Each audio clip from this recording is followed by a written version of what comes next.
말라기서를 읽었는데 하나님께서 하나님의 백성들의 그런 제사의 태도에 매우 불성실하고 오염된 태도를 지적하고 계십니다. 8절에 보면 너희가 눈먼 희생제물을 바치는 것이 어찌 악하지 아니하며 저는 것 병든 것을 드리는 것이 어찌 악하지 아니하냐. 굉장히 형편없는 그런 성의를 가지고 제사가 완전히 부패하고 오염되었다라는 것을 알게 됩니다. 그러니까 하나님이 굉장히 마음이 너무 불편하시고 분노함이 일어나셔서 이렇게 선지자를 통해서 경고를 주고 계시는 것이죠. 하나님을 향해서 성의가 없어지는 이유는, 가장 근본적인 이유는 사랑하지 않기 때문인 것입니다. 이미 사랑하는 것이 있기 때문에, 세상을 너무나도 사랑하기 때문에, 세상 것에 모든 주의를 집중하고 있기 때문에, 거기에 가치를 두고 있기 때문에 하나님 앞에 그런 열정적인 마음이 전혀 없는 것이죠. 그렇기 때문에 하나님을 홀대하는 것을 대수롭지 않게 여기게 되는 것입니다. 또 한 가지의 이유라고 하면 말 그대로 교만하기 때문인 것입니다. 하나님을 섬기면서 하나님을 돌봐주어야 할 대상으로 오해하는 것입니다. 하나님의 은혜를 입어서 부름받은 것인데 마음의 교만이 커지다 보니까 하나님을 섬기는 것이 무거운 짐으로 여겨지고, 어떻게 보면 인간적인 그런 태도로 자기 하나도 추스리지 못하면서 우리를 귀찮게 하는 존재, 그런 존재로 이제 그 어리석음에 빠져가지고 오해가 이제 가득 차게 되는 것입니다.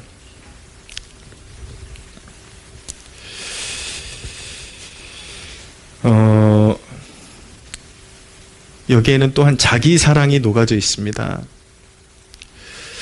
하나님이 눈에 보이지 않으시니까 눈에 보이지 않는 분에게 무슨 정성이 필요하냐, 좋은 건 내가 갖고 쓸모없는 건 하나님께 드리는 태도가 이제 몸에 밴 것입니다.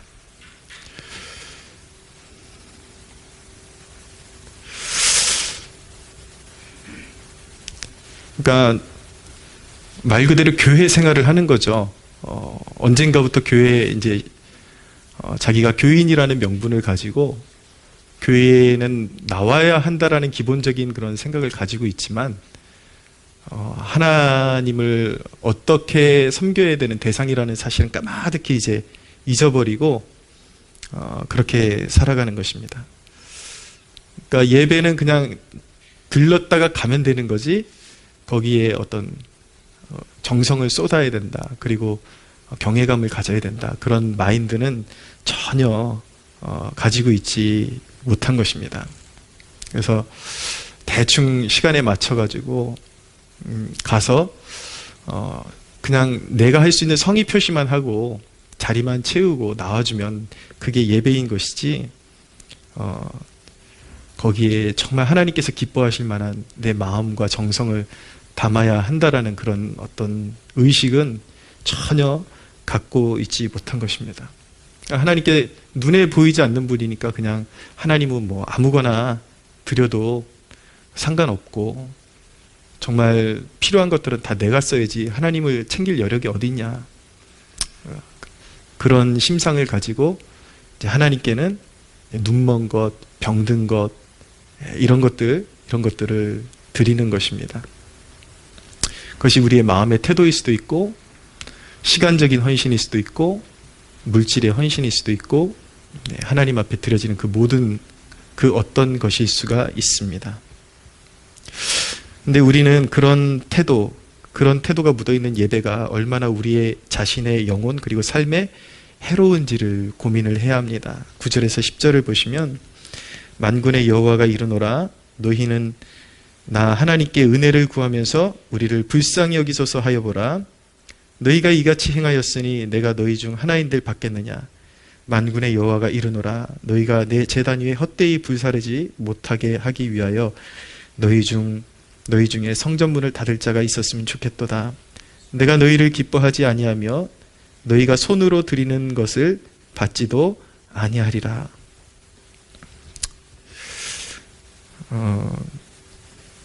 이런 그릇된 태도, 하나님을 향해서 나태하고 그리고 부패한 태도는 결국 우리의 영혼을 망치게 되는 것입니다.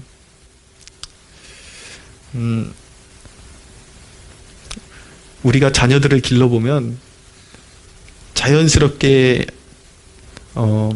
아이들이 태어나면서부터 인간은 우리가 이제 그 올바른 신앙의 경험을 가지고 보면 사람은 태어나면서부터 죄인이구나라는 것을 발견하게 됩니다. 부모에게 요구하는 것은 다 요구하지만 부모가 귀한 줄은 모르죠. 홀대하죠. 저도 그랬고 태어나는 모든 아이들이 그렇습니다. 홀대하죠. 근데 그렇게 홀대한다고 부모가 필요 없는 것이 아니라 결국은 부모의 도움을 받아야 되고 부모의 도움을 찾게 되는 것입니다. 우리도 하나님을 홀대하더라도 결국은 궁지에 몰리면 하나님을 찾게 되어 있는데, 그렇게 하나님을 홀대하다가도 결국 부르짖으면 하나님은 도와주실 것입니다. 왜냐하면 자식이니까, 버리진 못하니까 하나님께서 도와주실 것입니다. 그렇지만 엄연한 의미에서 그런 태도를 가지고 살아가면 영적인 복을 받지 못합니다. 급한 불은 꺼주실 수도 있을지 몰라요. 하나님께서 지금이라도 살려주십시오. 그렇게 하면 하나님께서 급한 불은 꺼주실지 모르겠지만, 복이라는 것은, 우리가 신앙적으로 말할 때 복이라는 것은 단순히 문제 해결이 아니거든요. 하나님과의 그 친분에서 오는 것, 깊은 유대감, 하나님의 임재 가운데 누리는 영적인 활력, 이것이 복이거든요. 근데 그런 태도를 가지고 하나님을 섬기고 예배하면은 결국은 복을 받지를 못합니다. 결국 긴 시간을 두고 보면은 하나님을 경멸히 여기면 하나님께로부터 경멸히 여김을 받을 수밖에 없는 것입니다. 비참한 결과가 생길 수밖에 없는 것입니다. 우리가 겸손한 마음으로 기억해야 하는 것은 무엇이냐면, 하나님의 은혜는 멈추지 않고 계속해서 흘러갈 것입니다. 11절을 보시면은 만군의 여호와가 이르노라, 해 뜨는 곳서부터 해 지는 곳까지의 이방 민족 중에서 내 이름이 크게 될 것이라. 각처에서 내 이름을 위하여 분향하며 깨끗한 제물을 드리리니 이는 내 이름이 이방 민족 중에서 크게 될 것입니다. 하나님의 본 백성들이 하나님의 그 축복의 그릇을 발로 차버리면 하나님께서 축복의 잔을 옮기셔서 이방 민족에게 은혜를 베푸셔서 그들의 예배를 기쁘게 받으실 것이다 라는 말씀입니다. 근데 실제로 역사 가운데 그렇게 됐죠. 이스라엘은 메시아를 거부했고, 그렇게 되면서 예수 그리스도의 복음이 이방 세계로 건너가게 되면서 이방인들이 대거 교회로 유입되면서 이방인들의 예배가 이제 하나님께 연락되고 기쁨이 되고, 유대인들은 얼마간 버려진 상태가 된 것입니다. 근데 이것이 교회 안에서도 반복될 수 있는 역사라는 것을 알아야 됩니다. 자기가 스스로 굉장히 그래도 잘 믿는 교인이라고 생각하고 거기에 안주하고 하나님을 홀대하고 영적으로 깨어나지 못하고 그렇게 살면은 하나님은 은혜를 반드시 흘려보내시는데, 그 은혜를 거부하는 자는 하나님께서 지나쳐서 그 은혜를 받을 만한 그릇을 찾아서 끝까지 그 은혜를 흘려보내신다라는 것을 우리가 겸허한 마음으로 깨달아야 합니다. 하나님의 은혜는 멈추지 않고 흘러가는데, 어떤 사람에게 흘러가냐면 자기가 애써서 그 밥그릇을, 은혜의 밥그릇을 차버리는 자들은 하나님께서 외면하시겠지만 끊임없이 하나님 마음을 사모하고 자기의 마음을 겸손하게 하는 자에게, 또 하나님의 사랑에 갈급한 자들에게 마음이 낮은 그릇으로 하나님의 은혜는 계속해서 끊이지 않고 흘러가게 되는 것입니다. 사랑하는 여러분, 이 한 해를 보내고 새해를 맞이하는 이 중대한 시점에서 여러분들에게 성령의 권면을 힘입어서 여러분들에게 도전합니다. 하나님을 사랑하는 그 사랑을 회복하십시오. 할렐루야. 하나님을 사랑하십시오. 하나님은 우리를 구원하시기 위해서, 우리 믿는 백성들을 구원하시기 위해서 자신을 주시는 분이십니다. 자신의 아들을 내어주신 분이요, 아들 하나님께서 친히 자기의 보좌를 비우시고 버리시고 자기를 낮추어서 종의 형상을 가져서 우리를 구원하시러 이 땅에 오셔서 십자가를 지시고 피 흘려주시고, 대속의 그 십자가에서 피를 흘려주시고 완전한 구속의 역사를 완성하시고 죽음의 권세를 이기시고 부활하셔서 성령으로 말미암아 우리와 영원토록 함께하기를 원하십니다. 그래서 하나님은 우리를 구원하시기 위해서 자기의 전부를 주신 분이에요. 나의 생명이십니다. 그분 자체가 생명이에요. 생명을 떠나면 기회도 없고 아무런 인생의 소망이 없게 되는 것입니다. 사랑하는 여러분, 겸손하십시오. 타성에 젖은 모습을 돌아보고 회개하십시오. 그래야 여러분들의 삶 가운데 소망이 있습니다. 우리의 예배가 어떻습니까? 여러분들이 하나님을 섬기는 모습은 어떻습니까? 타성에 젖은 모습 아닙니까?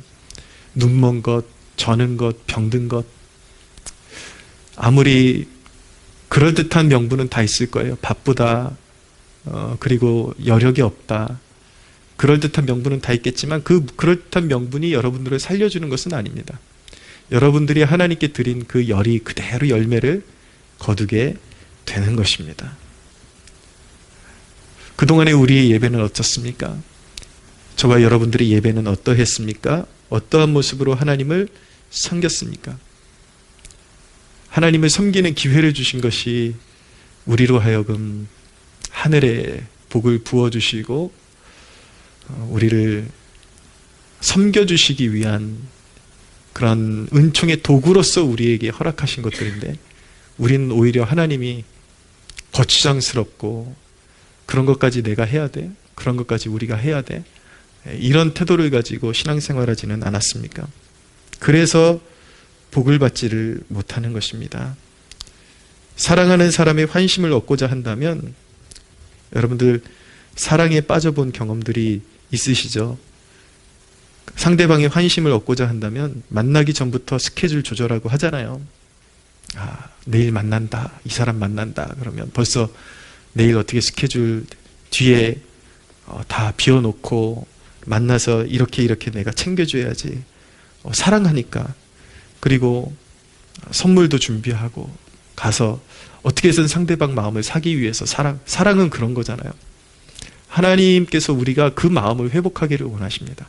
사랑의 마음을 가지고 하나님을 예배하고 섬기기를 원하십니다.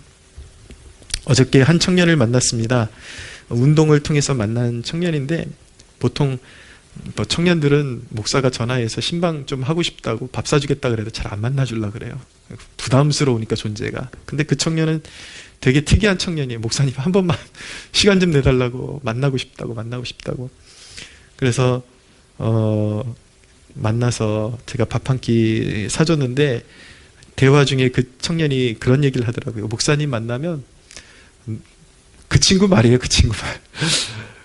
너무 행복하고 좋대요. 너무 행복하고 좋은데 기분도 좋고 너무 감사하고, 근데 너무 좋은데 희한하게 긴장이 그렇게 많이 된대요. 실수하면 안 되는데. 그래서 안절부절을 못해요. 보니까 야, 그러지 말아라, 편하게 해라, 이제 그렇게 이야기를 해주었는데, 여러분, 하나님을 섬기는데도 아버지이시고 때때로 우리를 친구처럼 대해주시는 분이시지만 거룩한 긴장감이 필요합니다. 마냥 편안하게만 그냥 우리 아버지가 되시니까, 아빠가 되시니까 그 긴장감을 잃어버리면 나태해지고 영적인 추락으로 이어지는 것입니다. 타락으로 이어지는 것입니다.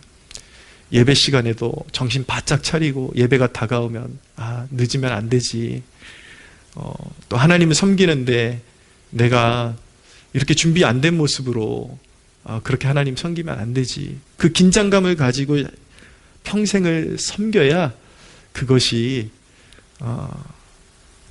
영적인 그런 축복으로 우리의 삶 가운데 이렇게 돌아온다라는 것을 꼭 기억하는 지혜로운 주님의 자녀들 되시기를 축원합니다. 믿음으로 구원받는다라는 한마디에 여러분들의 모든 불성실함을 숨기려고 하면 안 되는 것입니다. 믿음으로 구원받습니다. 믿기만 하면 구원받습니다. 그 믿음은 근데 그 무게감이 이 시대 사람들이 그 믿음의 무게감을 너무 경홀히 여기는 면이 많습니다. 그 믿음은 주님께서 피로 지불하시고 우리에게 주신 선물입니다. 피값으로 이루어진 선물입니다. 그 가치 있는 걸 받아가지고 그 믿음의 무게감을 알지 못하고 믿으면 구원받지 그러면서 주님을 홀대하고 하나님을 어렵게 여기지도 않는 그런 믿음은요, 귀신들도 우습게 보는 믿음입니다. 그런 믿음을 가지고는 세상을 이길 수 없고 축복도 얻을 수 없습니다. 그 소중한 믿음을 하나님께서 우리에게 주셨는데 하나님이 주신 것들을 멸시하는 자들에게는 축복이 있는 것이 아니라 저주가 있는 것입니다. 제가 독해서 이런 말씀을 드리는 것이 아니라 이것이 바로 사도 바울의 선포였습니다. 누구든지 주 예수를 사랑하지 않는 자들에게는 저주가 임할지어다. 저주를 받을지어다. 그것은 악담이 아니라 필연적인 결과물인 것입니다. 만 복의 근원이 되시는 주님을 멸시하고 과시하고 어디서 복을 얻을 것인가요? 하나님으로부터 생명력으로 충만함을 입지 않으면 거기엔 저주밖에는 임할 것이 아무것도 없는 것입니다. 사랑하는 여러분, 여러분들에게 주어진 그 믿음이 뜨겁고 사랑이 넘쳐서 하나님의 돌보심과 은혜가 여러분들의 삶에 넘쳐나게 하십시오. 할렐루야.